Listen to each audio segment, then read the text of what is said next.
Eu sou Alessandro Buzo, escritor, personagem de São Paulo.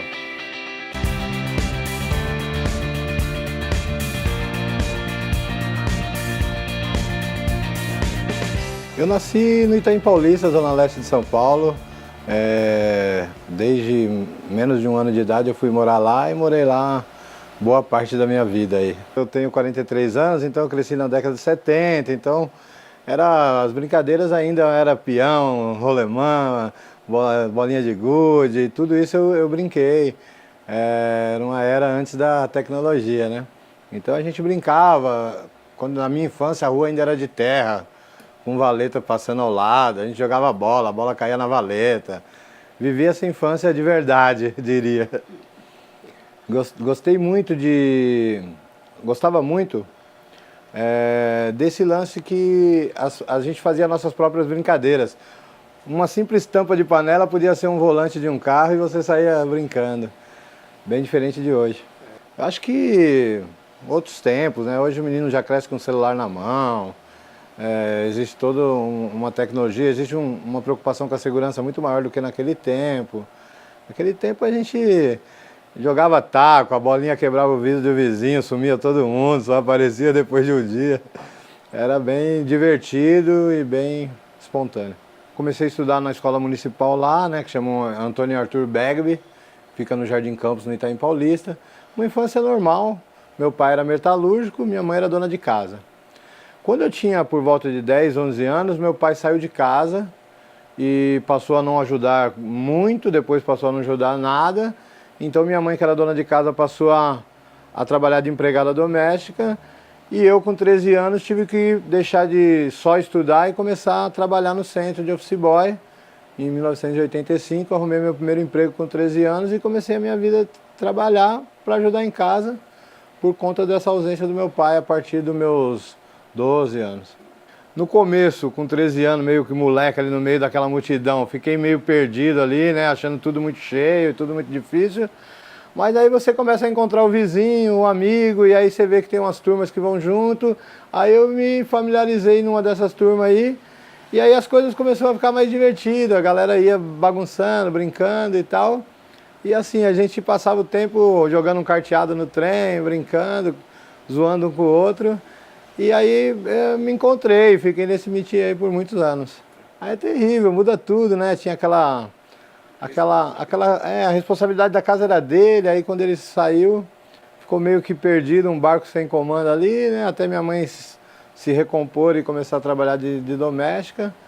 E ela ganhava pouco, aí eu tive que, muito novo, começar a enfrentar os trens lotados da vida para vir para o centro de São Paulo trabalhar. Mas também foi bom, porque essa vida, né, de trabalhar desde cedo formou meu caráter foi o que teve, né? Foi as circunstâncias que foi levando. Não sou uma grande referência de estudo porque não consegui muito conciliar. O Itaim é muito longe, os horários que eu saía do trabalho eu perdia várias aulas e eu parei de estudar na 6ª série. Depois eu retomei e fiz até a 8ª e eu não tenho nem o 2º grau. Parei na 8ª série porque priorizei trabalhar mesmo. Às vezes me arrependo, às vezes acho que também hoje no que eu faço hoje também não tem muita diferença. Acabei me tornando uma pessoa autodidata, fui fazendo as coisas, sabe? Me tornei escritor e lancei vários livros, então eu acho que os tantos de livros que eu li supriu um pouco a falta da escola. Hoje existem vários escritores na periferia, naquele tempo não tinha. Quando eu lancei meu primeiro livro em 2000, ainda não tinha esse boom de vários escritores, né? Tinha um ou outro que tinha publicado, o Ferrez tinha lançado o Capão Pecado, o Sérgio Vaz já tinha algum livro publicado, porque ele tinha publicado um pouco antes.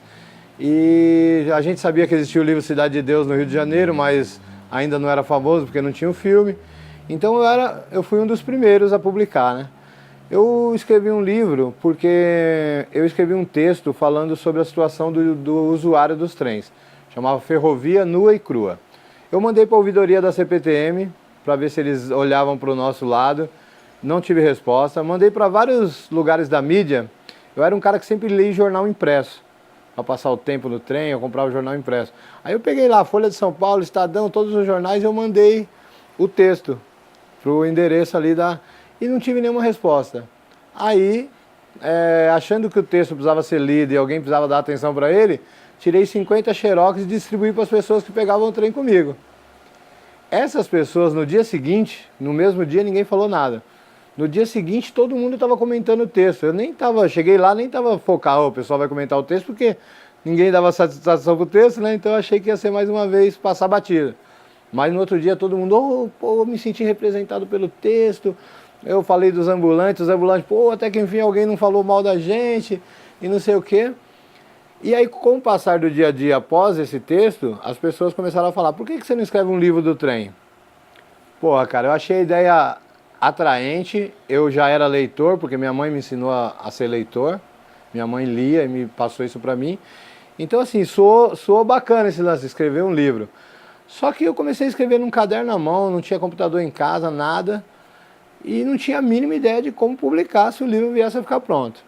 Eu lia para minha esposa, ela falava que estava ficando legal e a gente foi escrever. Quando ele ficou pronto, escrito à mão, eu tive que arrumar um amigo no trabalho que tinha um computador em casa, ele demorou 4 meses para digitar o livro, porque ele também não tinha tempo. E aí quando ele me deu um disquete, né, aí eu vejo que eu tô ficando, nós estamos ficando velhinho, né, muita gente que assiste a gente não sabe nem o que é um disquete. Quando ele me deu o disquete, falou, ó, seu livro está aqui nesse disquete, eu imprimi, eram umas 80 páginas de sulfite, e aí o que fazer com esse boneco, né, com esse livro?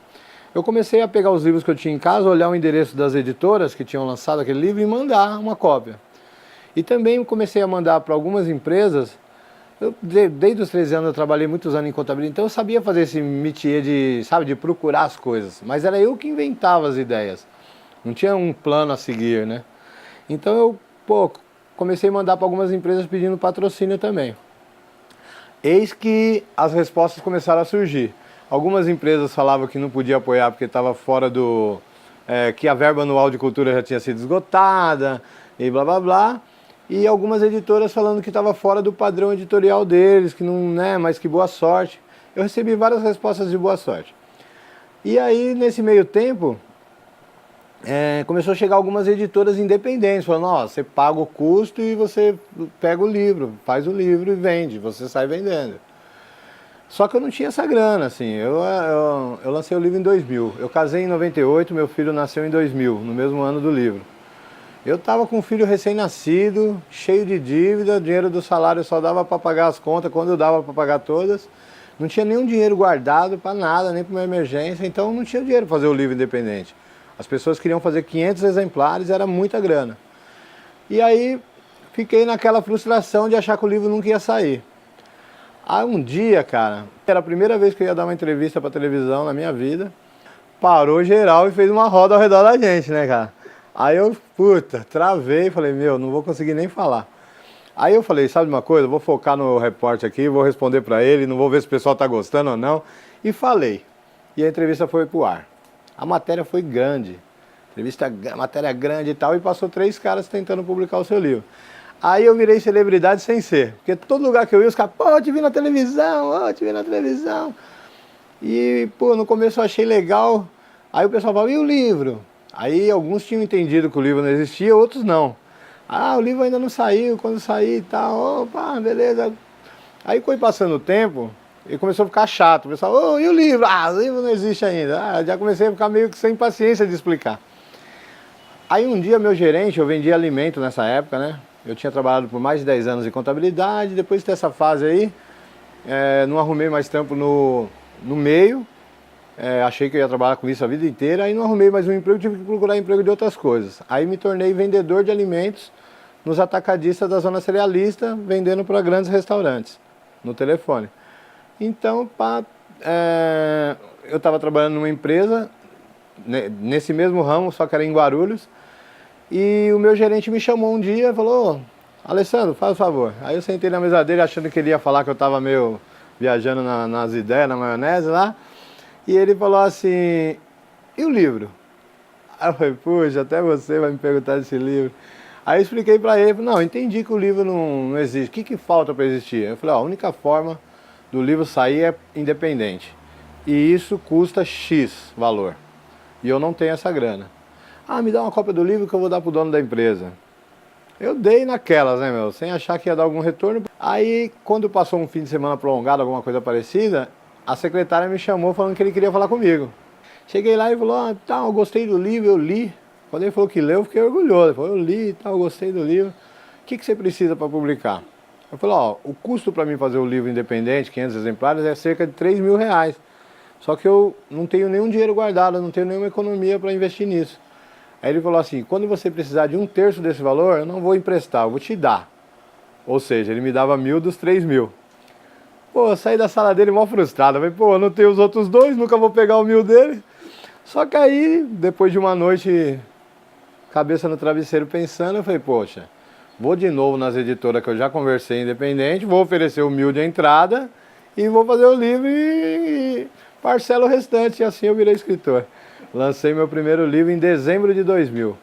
Aí, por falta de experiência, marquei o lançamento para o dia 24 de dezembro. Foi os amigos, parentes, umas bandas de rap que eu pus para tocar no dia. Mas foi um lançamento bem agradável. Meu pai e minha mãe, meu pai veio, minha mãe ainda era viva, então cumpriu o papel de um livro de estreia, né? E ainda até hoje é um dos livros mais comentados. O livro do trem nunca deixa de vender, sempre... E assim me tornei escritor. 4 anos depois, em 2004, eu lancei meu segundo livro. Aí eu reescrevi o livro do trem, porque eu tinha sido muito romântico e eu queria ser mais contestador. Eu mudei o subtítulo de O Trem Baseado em Fatos Reais para O Trem Contestando a Versão Oficial e relancei ele em 2005. E daí em diante as coisas foram acontecendo. Eu continuei publicando e comecei a fazer outras coisas no meio da cultura.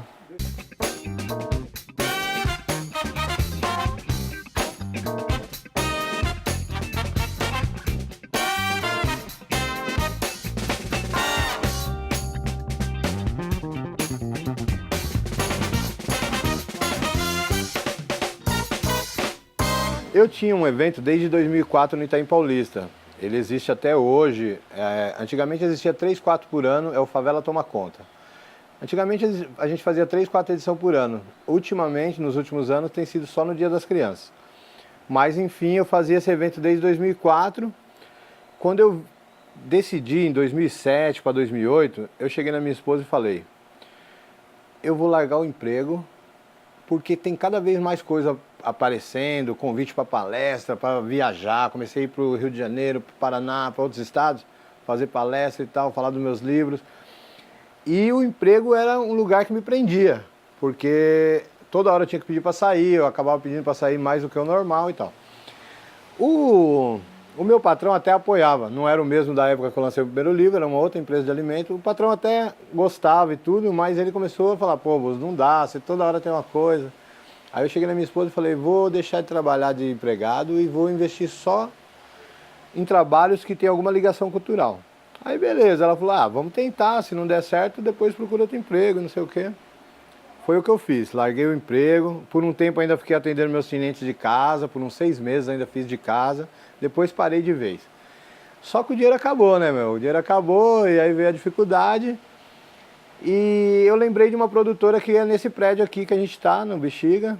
Uma produtora que eu conhecia, que eu tinha feito um show do RZO, de uma banda de rap, o RZO, né, uma banda famosa. Eles tinham ido fazer um show em prol do meu segundo livro no Itaim Paulista. E essa produtora tinha ido filmar e editar num VHS na época. E aí eu lembrei dessa produtora, né? Eu falei, vou lá procurar um trampo. Pô, eu queria vir trabalhar aqui, cara, meio período. Você pode me pagar bem pouquinho, só uma ajuda de custo mesmo. Porque eu entrando 2 horas da tarde, a parte da manhã eu cuido das minhas coisas. E aí depois venho aqui e trabalho até às 7. Se precisar carregar bolsa com câmera, eu carrego. Se precisar assistente de produção, eu vou. Faço qualquer coisa. Se precisar ir no banco pagar a conta, eu vou. Aí ele falou, como assim? Me paga aí a condução e R$100 por semana que eu venho. E aí eu comecei a trabalhar nessa produtora, ganhando R$100 por semana e a condução. Eu já livrei de gastar a condução do meu bolso e quando não surgia nada, esse R$100 salvava no final de semana. Só que o Favela Toma Conta já existia e ia ter o Favela Toma Conta do Dia das Crianças. Aí o pessoal da produtora, eu já estava na produtora, colei uns cartazes do evento, não lembro se era o Taíde, que era atração e tal. Esses caras famosos do rap eu levava porque eles me conheciam do meio da cultura. Era tudo na base do arrumar o dinheiro da van, nada de cachê nem nada. A festa também não cobrava ingresso, era na rua. Aí ele pegaram e falaram, vamos fazer um vídeo e editar sobre o Favela Toma Conta. Só que eles foram lá achando que o evento era desse tamanho. E eles chegaram lá, o evento era desse tamanho. Tinha 2.000 pessoas. Aí os caras falaram, pô, Buzo, alguma coisa tá errada. Você não pode falar com 2.000 pessoas e ganhar R$100 por semana. Você tem que transformar esse potencial em dinheiro. Porra, eu duro pra caramba, falei, onde que eu assino? Tô dentro. Aí eles falaram, vamos pensar alguma coisa. Aí eles pensaram um programa, como eles viram que eu tinha abertura em várias periferias, né? Uma hora eu estava no Capão Redondo, outra hora eu estava em Pirituba. Eles falaram, vamos bolar um projeto de um programa onde você vai na periferia, num bairro da periferia e vai mostrar 3 coisas bacanas desse lugar. E a gente escreveu esse projeto e mandou para a TV Cultura, para a MTV, para um monte de emissora. Em seguida, aí vem a sorte, está no lugar certo na hora certa. Em seguida, a TV Cultura entrou em contato com a produtora, falando que ia pro ar um programa sobre periferia, que era o Manos e Minas, que era um quadro do Metrópolis que o Rap Hood fazia. Era o mano a mano no Metrópolis. Ia virar Manos e Minas e virar um programa. Aí eles perguntaram se a gente queria adaptar a nossa ideia de um programa para um quadro e a gente entrava no Manos e Minas. E foi assim que eu cheguei na televisão.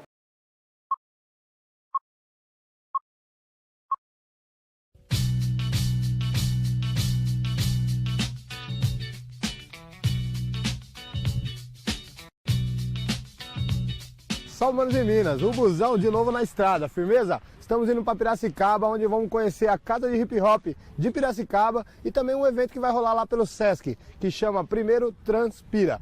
Quem vai acompanhar a gente lá é o Mamel Cortez. Todo mundo junto, a saída para vencer mais. Problema eu tenho, e quem não tem, zica, tô fora, rezo, digo amém. Aqui é a nossa casa do hip hop. Há 9 anos acontecem nossas atividades aqui. E nós levamos o hip hop à prática. Vamos lá, pessoal. Guarda de jeito nenhum, punho cerrado, como todo ringue. Doa quem doer, aqui não se finge. Vamos que vamos, Viemos aqui conhecer a casa aqui, porque não poderíamos vir em Piracicaba e não vir aqui, né? É nós envolvidão. O que acontece aí na Na casa? verdade, a Casa do Hip Hop ela é uma associação de hip hop hoje dentro da cidade, né, com o objetivo único que é a inclusão dessa juventude por meio dos 4, 5 elementos da cultura hip hop. Então a Casa do Hip Hop ela é um projeto que já vem sendo desenvolvido há 9 anos. 9 anos na luta, tentando fazer a diferença na cidade, tentando, na realidade, construir uma posição, queira ou não, dentro da cidade, por si só ela é grande, entendeu? A gente vem com o hip hop na resistência, tentando fazer a nossa história aqui dentro também. É importante a gente escrever a nossa história, porque senão o sociólogo, existe um monte de biólogo para ir lá escrever pra gente, né? E os caras, quem não pisou no barro não sabe como é que é, entendeu? Então a gente chegou um momento que a gente achou que a gente tinha que contar as nossas histórias. E não esperar vir alguém lá e contar do jeito deles, torto e tal. E aí, me inspirado naqueles primeiros autores, eu escrevi, outros se inspiraram em mim e assim foi. Então a importância, cara, é que a gente conta as coisas que a gente vive com sentimento, com emoção, com vivência. E foi assim que a literatura marginal foi expandindo, né? Eu acho importantíssimo, porque muita gente que não lê nada na periferia acaba lendo pela primeira vez um livro de um autor da periferia. Várias pessoas já falaram, pô, Buzo, o primeiro livro que eu li na vida foi o teu, depois eu comecei a ler. Porque quem começa a ler, cara, ele não vai deixar de ler nunca. E a literatura em si, só o fato de você ler com frequência, ela já muda a sua vida. Porque você se torna um cara mais crítico, você você não vai ser mais facilmente manipulado e tudo mais. Então, se você não vai virar um grande escritor ou se você não vai viver disso, a literatura serve para você arrumar um bom emprego, serve para você ter mais desenvoltura e tal. Então, é importantíssimo. E hoje os saraus, cara, acabam multiplicando isso, né? Os saraus acabam fazendo com que mais pessoas tenham acesso direto a essa poesia e literatura da periferia. Parabéns, vida longa aí, sarau. Rio de Janeiro é assim. Ajuda aí, padrinho, madrinha, valeu? Aí, Raquel. O meu som é de lá, da favela. Eu também sou de lá, da favela. Perguntaram quanto nós somos um só, somos parte dela. Perguntaram quanto nós somos um só, somos parte dela. O meu som é de lá, da favela. Eu também sou de lá, da favela. Perguntaram quanto nós somos um só, somos parte dela. Perguntaram quanto nós somos. Eu frequentava vários saraus na cidade. Eu ia na Cooperifa, ia no Elo da Corrente, ia em vários saraus que eram bem longe da minha casa, né? Que eu morava no Itaim e tal, atravessava a cidade para ir nos saraus. E eu não tinha nenhuma pretensão de ter um sarau. Em 2007, num momento ali meio turbulento, eu montei a livraria no Itaim Paulista. Era uma garaginha pequenininha e eu peguei uns livros repetidos umas coisas que eu tinha lá em casa sobrando e aluguei um salãozinho que era garaginha, porque o aluguel era bem baratinho. Só que também não era uma grande avenida, era uma rua não era um grande movimento. E aí eu montei a livraria, só que ela ficou 3 anos lá no vermelho. Nunca ela pagou nem o aluguel, que era pouco, ela nunca conseguiu pagar. Porque o pessoal ia lá para bater papo, o pessoal ia lá, ficava lá comigo o dia inteiro. Mas não estava vendendo o suficiente para viver disso, nem nada parecido. E aí chegou uma hora que eu falei, vou ter que fechar as portas. Só que eu já tinha pegado um amor pela livraria, sabe? Querendo ou não, era o único lugar, até hoje onde todos esses autores são encontrados, assim, reunidos no mesmo lugar. Quando eu não aguentava mais, ia ter que fechar as portas, eu já estava trabalhando na produtora aqui Paralelo, que era a produtora que surgiu o programa e tal. Tudo isso foi meio que ao mesmo tempo, né? E aí surgiu essa sala que a gente está aqui. Só que o aluguel dela era pelo menos umas 5, 6 vezes o aluguel que eu pagava, que eu não conseguia pagar lá, né? Aí eu falei pro dono do prédio, que já era meu parceiro e tudo, eu falei, pô, faz um aluguel mais acessível para mim, né? Dá uma quebradinha aí e eu vou trazer a livraria para cá, né? No meu pensamento, a livraria estando numa região central, todo mundo que era da Zona Sul, da Zona Oeste, que falava que ia ir na livraria lá e nunca ia, porque era longe, ia poder vir. E aí foi o que aconteceu. Aí foi quando eu pensei, pô, podia meter um sarau, né? Sarau, pô, o barato tava expandindo, vários saraus surgindo, falei, pô, acho que a ideia para movimentar o espaço é lançar um sarau. E aí foi quando surgiu a ideia do sarau suburbano. E aí, quando a gente veio para cá, o sarau surgiu, a gente está aqui há 7 anos, o sarau vai completar 7 anos. Catadores. Pessoa buzina pro catador na via, xinga. Tenho pena de você que não recicla nada, nem suas atitudes. Catador é exemplo, referência. Além de limpar a cidade, faz bem pro meio ambiente. Trabalha dignamente. No limite, sem glamour nem moleza, é dureza pros fortes. Ei, você que não respeita, precisa se reciclar. Quando você tenta fazer uma coisa diferente, montar uma empresa, sabe, vender hot dog na rua, qualquer coisa que você tenta empreender, você tem que acreditar antes de todo mundo. Eu acho que as coisas acabaram, assim, de certa forma, vamos falar, dando certo na minha vida, porque a disposição sempre esteve acima de tudo. Se tem que fazer isso, vamos fazer isso. Se tem que ser à noite, vamos fazer à noite. Se tem que gravar no final de semana, vamos fazer no final de semana. Nunca botei obstáculo para fazer as coisas acontecerem. Então eu vou para cima e faço. Depois eu vejo o barulho que deu, a repercussão que deu, entendeu? O que vai trazer de benefícios e tal. Mas é acreditar, cara. É você acreditar no seu potencial. E focado em sempre fazer uma coisa bacana, que nem o filme que a gente está fazendo agora. O meu segundo filme está sendo filmado nesse momento. Então é acreditar, pô, que de novo a gente vai conseguir fazer um filme, mesmo sem ter captado dinheiro. É disposição e acreditar no sonho. Me chamo Alessandro Buzo, orgulho de ser brasileiro não só em ano de Copa. São Paulo, metrópole, minha terra, meu lugar. Sou lá do fundão da leste, lugar de Caba da Peste. O Itaim é o paulista, não é o Bibi dos boy. Gueto, periferia, favela, tudo isso que eu vejo olhando da minha janela. Lugar melhor que lá não existe. É lá que eu escrevo meus livros, é lá que cresce o meu filho. Gosto tanto do lugar que costumam me chamar de suburbano convicto.